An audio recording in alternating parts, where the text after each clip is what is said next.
വന്യജീവി ആക്രമണങ്ങൾ തുടരുമ്പോഴും കേന്ദ്ര വനം വന്യജീവി നിയമങ്ങൾ പരിഷ്കരിക്കുവാൻ തയ്യാറാവാത്ത കേന്ദ്ര സർക്കാരിന്റെ നടപടികൾക്കെതിരെ കേരള കർഷക സംഘം നടത്തുന്ന മലയോര മുന്നേറ്റ ജാഥയ്ക്ക് ഇടുക്കി ജില്ലയിൽ വൻ സ്വീകരണം നൽകുമെന്ന് കേരള കർഷക സംഘം ജില്ലാ പ്രസിഡന്റ് റോമിയോ സെബാസ്റ്റ്യൻ അറിയിച്ചു.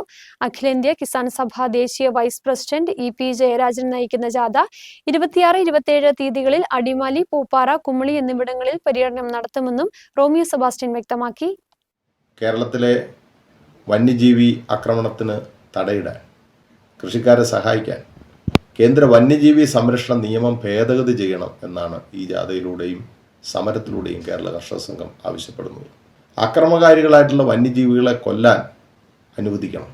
കൃഷിക്കാർ നാട്ടിലിറങ്ങുന്ന കാട്ടുപന്നിയെ വെടിവെച്ച് കൊന്നാൽ അതിൻ്റെ മാംസം ഉപയോഗിക്കാൻ കഴിയത്തക്ക നിലയിൽ നിയമം ഭേദഗതി ചെയ്യണം.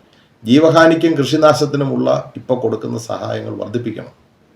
സംസ്ഥാന സർക്കാർ അതിൻ്റെ പരിമിതിക്കുള്ളിൽ നിന്നുകൊണ്ട് ഈ അടുത്ത കാലത്തും ജീവഹാനിക്കും കൃഷിനാശത്തിനുമുള്ള സഹായത്തിൽ വർധന വരുത്തിയിട്ടുണ്ട്. എന്നാൽ കേന്ദ്ര സർക്കാർ അവരുടെ നിലപാടിൽ ഒരു മാറ്റവും വരുത്തിയിട്ടില്ല. സഹായം വർദ്ധിപ്പിക്കാൻ അവർ തയ്യാറാവുന്നില്ല. പ്രചരണ ജാഥയ്ക്ക് ശേഷം ഈ മാസം 30-31 തീയതികളിൽ ചീഫ് ഫോറസ്റ്റ് കൺസർവേറ്റർ ഓഫീസിന് മുമ്പിൽ തിരുവനന്തപുരത്ത് രാപ്പകൽ സമരം സംഘടിപ്പിച്ചിരിക്കുകയാണ്.